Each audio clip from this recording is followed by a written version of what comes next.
All right, it is going down on February the 17th, BKFC KnuckleMania 3, third installment of this great tentpole event as Diego Sanchez and Austin Trout knuckle up and toe the line in what should be a very curious co-main event, to say the least. And good getting to have Austin on the show for the first time. How's everything going, man?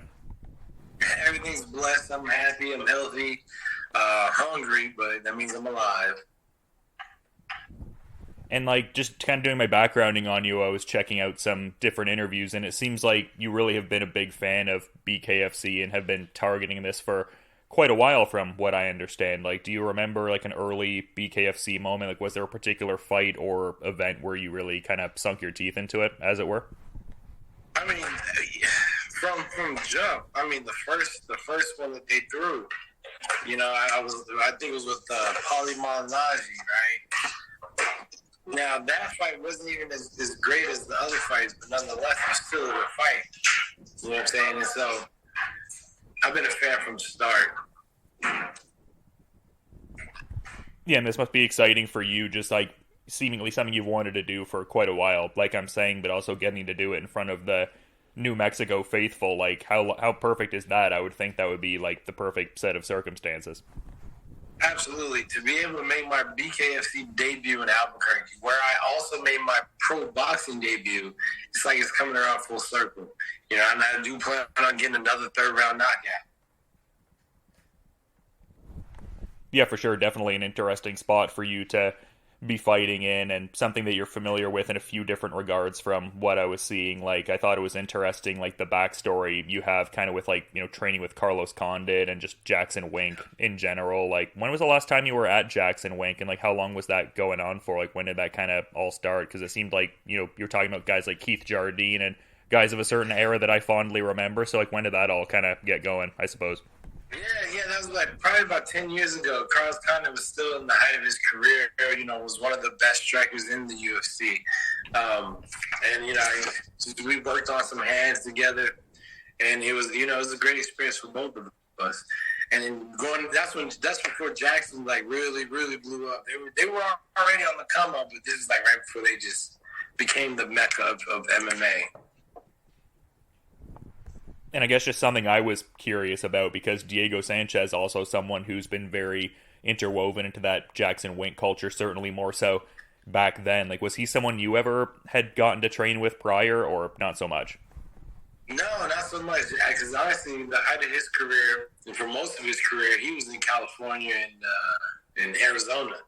So he wasn't really even in New Mexico, as opposed to the majority and the height of my career, I was in New Mexico. And I guess I'm kind of curious about this, just in the context of that, Carlos Condit sparring. I was hearing another interview where you were saying, oh yeah, it'd be kind of cool to, do some wrestling after this. Did you ever get in any kind of grappling kind of rounds at Jackson Wink when you were there? I did not. Although I did, do a little practicing, some grappling back home at the Las Cruces Pal Boxing and at the Doñata Boxing Village. Now I'm here in Houston at Main Street Boxing Gym, and I'm doing a whole bunch of cross-hybrid training with Krugo Bob Perez. He's got me in there messing around with the guys like Jacob Bobbery and Colton England, some MMA guys that have been showing me the ropes, and even my buddy Tuco Montreal, he's been showing me a couple of things that I'm going to be able to use. It's very interesting, though, kind of opening up the different weapons and tools that I am interested in seeing what else I can do. Yeah, for sure, and that was kind of why I brought up the, Jackson Wink work, if there might have been any grappling in there, but it seems like you're already really drilling the clinch positioning there, because from what I understand, Main Street is also a Muay Thai space as well as a boxing space. So how cool has that been to kind of, I guess, develop that part of your game, the active clinch portion of the BKFC rule set? I love it. I feel like I should have been more of a dirty boxer this whole time. I've been denying a lot of talent. But and it's different. It definitely is different. I got to make these adjustments. Some things that come so naturally to these guys, I'm really struggling at picking up. But more that we drill it, the more natural it's coming. And they're realizing I'm pretty damn cock strong too. And I saw an interview where you were saying that you were, contemplating reaching out to Lorenzo Hunt for like some bare knuckle specific kind of advice. Was that something you ended up doing, like reaching out to the Juggernaut there? Yeah, and I talked to Juggernaut, and also I reached out to Paulie Malignaggi. He gave me couple little deets about how to turn some of these shots over. Making sure that you hit with the big knuckles, basically ways to not break your hand. So yeah, I'm definitely always looking for mentorship in any aspect of life. Yeah, for sure. But kind of the way you were talking about the preparations for this one, it seemed kind of interesting. Like you're talking about like more infighting, obviously, in the context of the clinch and mostly in gloved boxing. It would seem like, I mean, not that you can't infight, obviously, but it seemed like a lot of it was like that sharpshooter, like lead with the jab, mindful kind of approach. Like, have you found your style has differed a great deal in this bare knuckle preparation as opposed to, getting ready for gloved boxing or? So yes, it has, but it's because I'm preparing to put myself in positions that I'm not comfortable. Now, if I can sit back and just pop shot them and take them out tactically, that'd be great. That'd be easier for me. I don't have to put no wear and tear on my beautiful face, But in the case that he does make it an ugly fight, we just want to make sure that we're prepared for that. Preparing for the worst, expecting the best. I have a feeling my footwork, my speed, my defense will be a little bit too much that day. It's going to be a pre-fight on my side. But again, he's a very reluctant, resilient foe. And so if he does end up making it ugly, we want to make sure that we don't panic and that we know exactly what to do in that situation as well. For sure, and one of the more interesting things I've found with bare knuckle, and I mean this really extends to a lot of combat sports, like a lot of normative defensive measures do involve the gloves and stuff like that. Like it seems like head movement and footwork and lateral movement are especially of paramount importance in bare knuckle. Have you found that as well? Like you always had like savvy footwork in a gloved boxing context. Is that especially paramount in BKFC? You're noticing? Absolutely. That diameter of your hand in the glove, it comes smaller when you take the glove away. So that's a smaller target that you have to be able to catch or block, which means that it's easier for that fist to get through than it would be for the glove. Really making a miss 100% complete with some hand movement slipping, that'd be great. But in case you can't, try to get that hand up and try to catch that shot. That's where a lot of people end up getting clipped. Because it's a game. It makes the game of inches turn into a game of centimeters. And something I'm kind of curious about, I mean, with this one being at 165, but pretty consistently throughout your gloved boxing career, you were around like that 154 kind of range, large in part. Like, do you see the bare knuckle path mostly being at 165, or could you see yourself going maybe back and forth between 165 and 155? Oh, I can definitely go back and forth. And hell, if the fight's right, we can make 145. 3-division world champion BKFC sounds good. Yeah, and it would seem like you're well positioned in that kind of regard too. Like I feel like you're in a position where if you get like even a couple emphatic wins or even like a standout win here, I would think that someone like Luis Palomino could be an opportunity sooner than later. And he's also a guy that's talking about wanting certain like big name kind of fights that'll draw in that attention. I would think that a fight with you would kind of be in line with that. Is that something you're allowing yourself to think about, like not overlooking Diego obviously, but MVP too, Mike Perry, he's another name that I would like to get in there with after not looking past Diego. But in Palomino, they call him the best boxer in BKFC, and I definitely want to take that title away. So and he's the champion, so I want to take that title away as well. That's what my eyes are set on is to be the best. Like you said, it don't have to take long for me to get there either. So why not hit that shit right now while I'm here?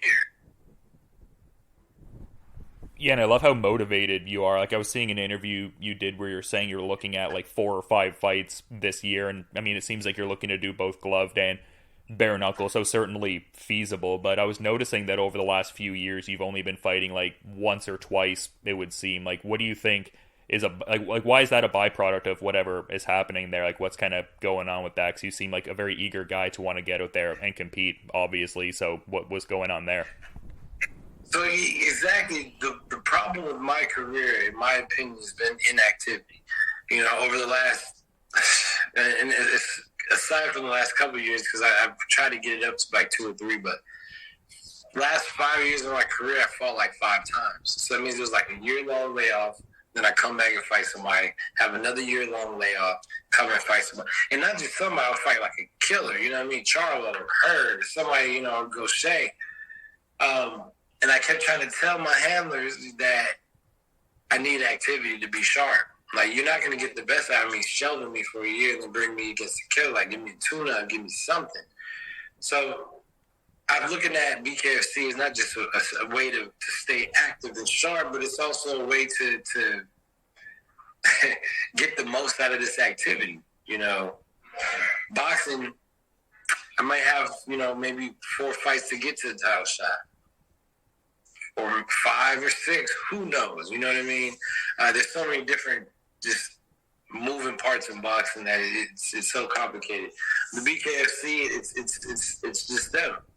You know what I mean? We don't have to do all that eliminator and, you know, appeasing these guys, appeasing those promoters, none of that. You know what I mean? They make the shots, and if I'm the best right then for the fight, they're gonna make me fight. So I'm with that. I should say make me. They're going to let me fight because I just want a chance. Yeah, I get what you're saying, but even in saying that, though, like, it seems like you're pretty confident that your next gloved boxing bout will either be, you know, for a title or a title eliminator. Do you think it's, like, entirely out of the realm of possibility to, say, have titles in both gloved boxing and BKFC this time next year? That's the goal, because I'm ranking number 6 in the world. You know, there's people above me that are busy. I'm really close to a title shot. And the champion, Charlo, I believe I can beat. So why not be champion? And in everybody in the BKFC and the weights that I'm interested in that are champions, I believe I can beat them too. So, yes, it is very possible, feasible, and it's going to happen. Yeah, I've been calling it in existence. I'm going to beat BKFC and a boxing champion by this time next year. By this year. Why wait? It's the beginning of the year. Yeah, so many exciting potential happenings, but I did for sure want to talk about, you know, this fight too. And this might be an interesting question because a lot of his exploits are obviously in a different sport. He's readying to make his debut just as you are, but I'm wondering how, I guess, competitively familiar you are with Diego and what he brings to the table, because obviously a guy who won the first ever Ultimate Fighter and has had some of the greatest fights in UFC history. Like, from what you've seen, like doing tape study, like what do you think he brings to the table? Like, what does he do well in competition? He's resilient. He got hard. His skill set was mostly wrestling. Was majority wrestling, which is not going to help him out too much in this fight. His resilience will help him out because, you know, with the whole bare-knuckle thing, you know, it's easier to hurt one's hands, and if he can take a good shot, that's fine. But what I haven't seen is how well does he take a body shot? And that's what we're going to test out come this fight night. How well can Diego take a body shot? We know he can take a headshot, so there's really no point in me, you know, beating his head down till it's a bloody pulp. Although I'm down to do that, but we're going to focus a lot on the body. Hopefully he's been doing his sit-ups. And something I thought was kind of interesting, I guess I just sort of noticed this in rewatching the press conference. Like, it seems like a lot of the promotion around this fight is centered on it being like a very, like, you know, domestic kind of New Mexico kind of affair, but it seemed like he almost took umbrage with that almost. Like, he was like, oh, where were you born? And you were saying El Paso. Like, what's going on there? Like, why do you think he's a little salty seeming about that? Well, it's because I represented New Mexico a lot better than he did through our careers. And he knows it. And that's probably why, mostly. Yes, I was born in El Paso, but El Paso's more New Mexican than it is Texas. I know Texas don't claim El Paso like that. Also, when I was born in the hospital in El Paso. I was brought right over to New Mexico, you know, as soon as I was released. And like I've said before, you know, Diego's had the majority of his career, and I would say even life, has been out of the state. I'm more New Mexican than that Mexican is. All right, it is going down on February the 17th, BKFC KnuckleMania 3, third installment of this great tentpole event as Diego Sanchez and Austin Trout knuckle up. and toe the line in what should be a very curious co-main event, to say the least. This is Bowks Talking Bouts.